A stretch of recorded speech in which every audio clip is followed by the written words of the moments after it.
कधी एखादं दृश्य असं पाहिलं आहे का की डोळे भरून येतात पण मन तृप्त होत नाही?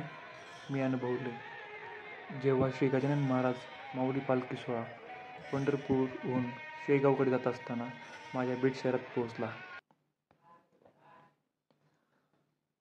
ही पालखी होती आषाढी वारीनंतर पंढरपूरहून परतीच्या प्रवासावर असलेली, शेगावच्या दिशेने चाललेली भक्तीची चालती प्रतिमा.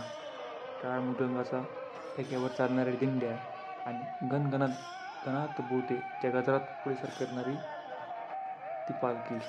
माझं पूर्ण अस्तित्व त्या दृश्यात गुंतून गेलं होतं. मी पहिल्यांदाच अनुभवत होतो शिस्त म्हणजे काय असते. हजारो लोक पण एकही आवाज नकोसा वाटला नाही. प्रत्येकजण आपापली सेवा मनापासून करत होता. ही होती श्री गजानन महाराजांनी शिकवलेली जिवंत शिस्त. जिथं पालखी पोहोचली तिथं जणू भक्तीचा महासागर उसळला. लोक धावत होते, फक्त एक झलक, एक स्पर्श, एक आशीर्वाद मिळावा म्हणून. कोणाला तरी पादुकांना स्पर्श करायचा होता, कुणाला फुलं व्हायची होती आणि अनेक तर अश्रूंनी डोळे भरून उभे होते. हे क्षण म्हणजे मोक्षच होता. एक गोष्ट मला खूप खोलवर भिडली. प्रत्येकजण एकमेकांना माऊली म्हणून हाक मारत, अगदी प्रेमाने.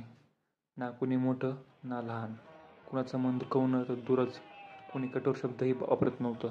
ही होती श्री संत गजानन महाराजांच्या भक्तीतून मिळालेली सुसंस्कृत भावना.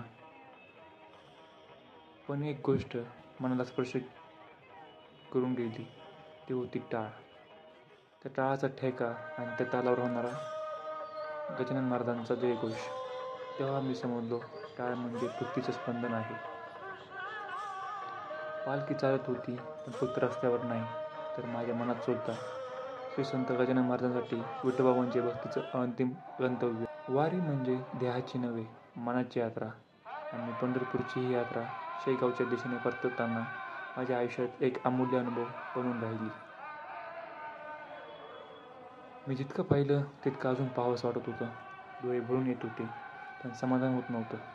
त्या क्षणात श्री संत गजानन माऊलीचं साक्षात दर्शन झालं होतं आणि मन म्हणत होतं, हा क्षण कधीच संपू नये. श्री गजानन महाराज माऊली पालखी म्हणजे भक्ती, शिस्त आणि आत्मिक समाधानाचं प्रतीक आहे. ही पालखी चालते पंढरपूरच्या दिशेने आणि मग शेगावकडे परत, पण पोहोचते भक्तांच्या हृदयात. गणगणात बोलते श्री संत गजानन महाराज माऊली की जय हरी विठ्ठल. अशाच नवीन व्हिडिओसाठी चॅनलला सबस्क्राईब करा व व्हिडिओ आवडल्यास लाईक व कमेंट नक्की करा. धन्यवाद.